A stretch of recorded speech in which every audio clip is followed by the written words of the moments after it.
Good morning, welcome back to my channel.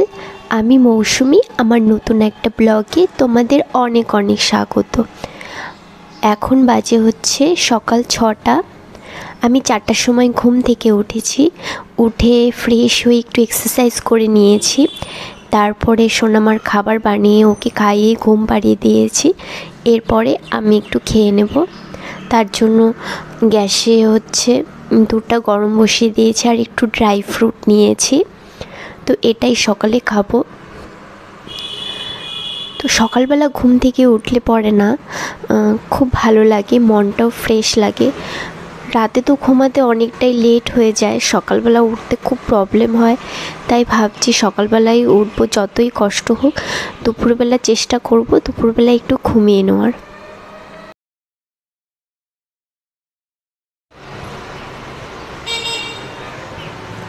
সুন্দর ফুল হয়েছে না?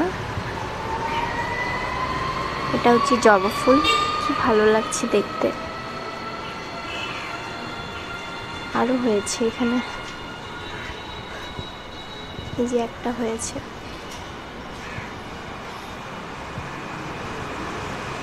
এগুলো কালকে হয়েছিল, তো কালকে তোলা হয়নি, তার জন্য মরে গেছে। ওখানে একটা হয়েছে।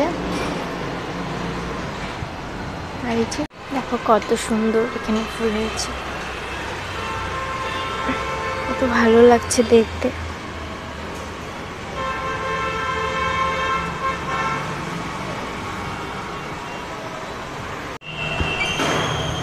আনভিরানি ঘুমিয়ে আছে। ওকে সকালবেলা ঘুম থেকে উঠিয়ে খাইয়ে দিয়েছি, তারপরে আবার ঘুমিয়ে পড়েছে। অনেক সকালে ঘুম থেকে উঠলে না নিজের জন্য একটু সময় দেওয়া যায়, খুব ভালো লাগে, মনটাও ভালো লাগে। অনেক দিন চেষ্টা করেছি সকালবেলা ওঠার, কিন্তু হয়ে ওঠে না। রাতে এত লেট করে ঘুম হয় যে আমার আনভির জন্য, ও অনেক রাতে ঘুমোয় মাঝে মধ্যে, তখন না ও না ঘুমালে তো আর ঘুম হয় না। তাই সকালবেলা উঠতে একটু প্রবলেম হয়, কিন্তু ভেবেছি উঠবো। দেখি যতটা পারি ততটা সকালবেলা ওঠার চেষ্টা করব।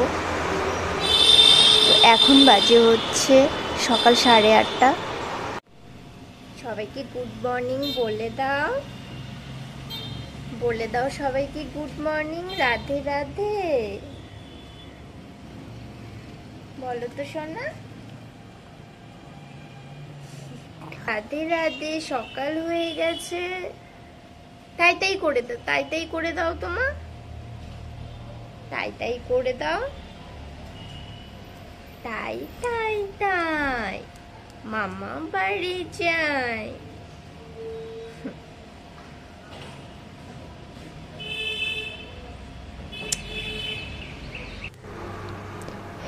এরপরে দুপুরের লাঞ্চটা আমি বানিয়ে নেব।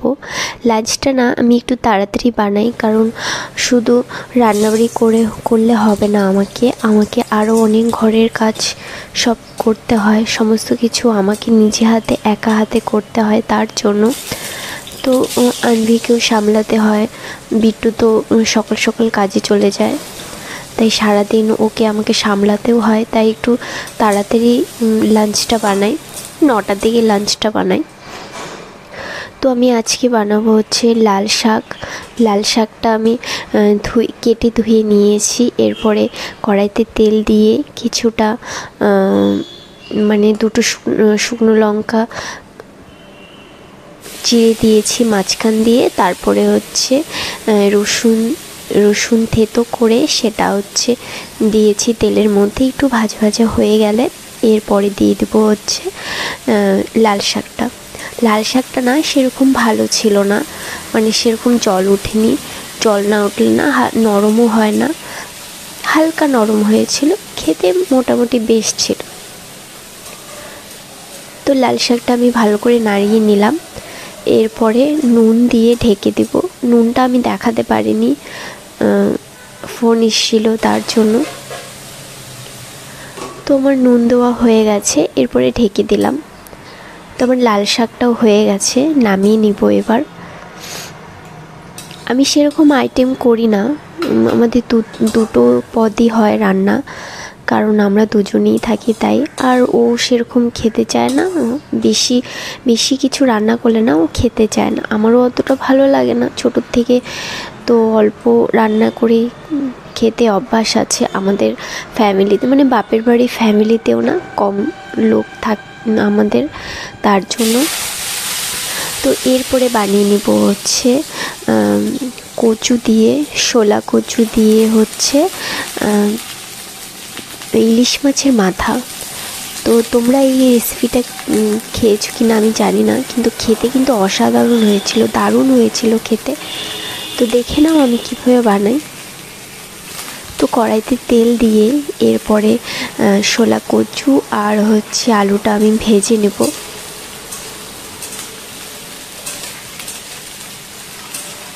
রেখেছিলাম মানে ইলিশ মাছের মাথা দুটো কচু শাক দিয়ে রান্না করার জন্য, কিন্তু বাজারেই যাওয়া হয়নি, তাই কয়েকদিন হয়ে গেল মাথাটা রেখেছি।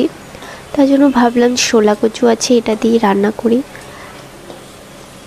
তোমরা কিন্তু এই রেসিপিটা ট্রাই করতে পারো, খেতে কিন্তু খুব ভালো হয়েছে। তো আমার হচ্ছে আলু আর কচুটা হচ্ছে ভাজা হয়ে গেছে। এরপরে দিয়ে দেবো হচ্ছে মাছের মাথা দুটো। তো পাশে আমি ভাত বসিয়ে দিয়েছি। আগে হচ্ছে আনভির খিচুড়িটা বানিয়ে নিয়েছিলাম, ও উঠলে ওকে খিচুড়িটা খাইয়ে দেবো তার জন্য।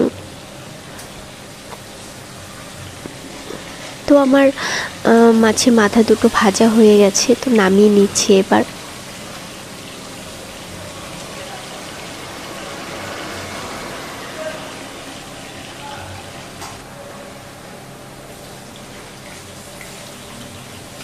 তৈরি করে কিছুটা তেল দিয়ে তারপর দুটো কাঁচা লঙ্কা চিড়ে দিলাম,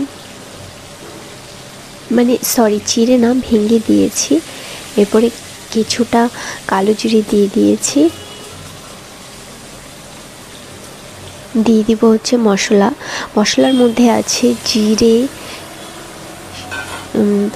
জিরে বাটা, আর হচ্ছে ধনিয়া, আর হচ্ছে লঙ্কা বাটা, আর আদা। তো আমার মশলাটা প্রায় কষানো হয়ে যাচ্ছে, আমি টমেটো দিয়ে দিয়েছি। এবার দিয়ে দেবো হচ্ছে আলু আর কচুটা দিয়ে দেবো, আর সাথে হচ্ছে মাছের মাথাটাও আমি ভেঙে নিয়েছি, তো মাথাটাও দিয়ে দেবো। গোটা গোটা মাছের মাথা রেখে লাভ নেই, দুটোই মাথা, তাই গোটা রাখার থেকে ভেঙে দিলে খেতেও কিন্তু খুব ভালো লাগে। তাই হ্যাঁ, বেশি মাথা থাকলে আমি ভাঙতাম না, কিন্তু দুটো মাথা যেহেতু, তো সেজন্য ভেঙে দিয়েছি। তো দেখো কতটা ভালো লাগছে দেখতে। আমি জল দিয়ে দিয়েছি, একটু গরম জলই দিয়ে দিয়েছি। আমি গরম জলই ইউজ করি রান্নাতে, খুব ভালো হয় খেতে আর তাড়াতাড়িও হয়ে যায়।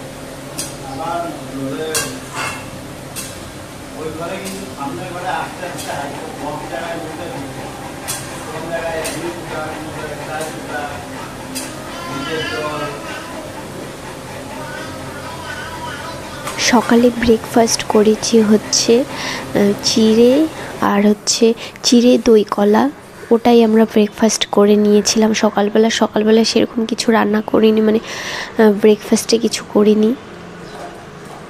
তো আমার রান্নাটা হয়ে গেছে, দেখো কতটা লোভনীয় লাগছে, খেতে কিন্তু অসাধারণ হয়েছিল। তোমরা কিন্তু ট্রাই করতে পারো, এটা খুব ভালো লেগেছে খেতে। হ্যাঁ, খেতে একটু প্রবলেম হয়েছে, একটু দেখে বুঝে খেতে হয়েছে, কারণ ভীষণ কাটা হয়ে গিয়েছিল তরকারিটার মধ্যে, কিন্তু খেতে কিন্তু খুব ভালো হয়েছিল।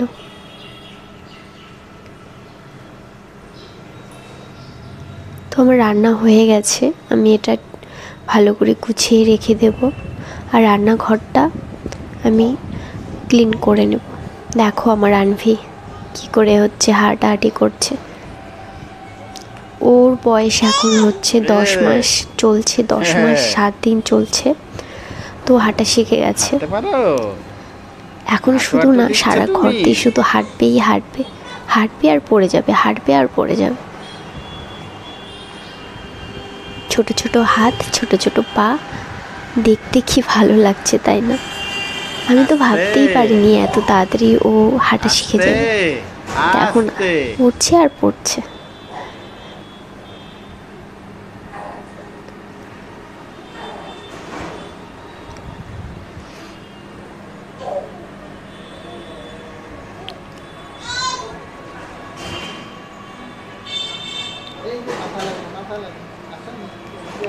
কোথায় চলে গেছে দেখো।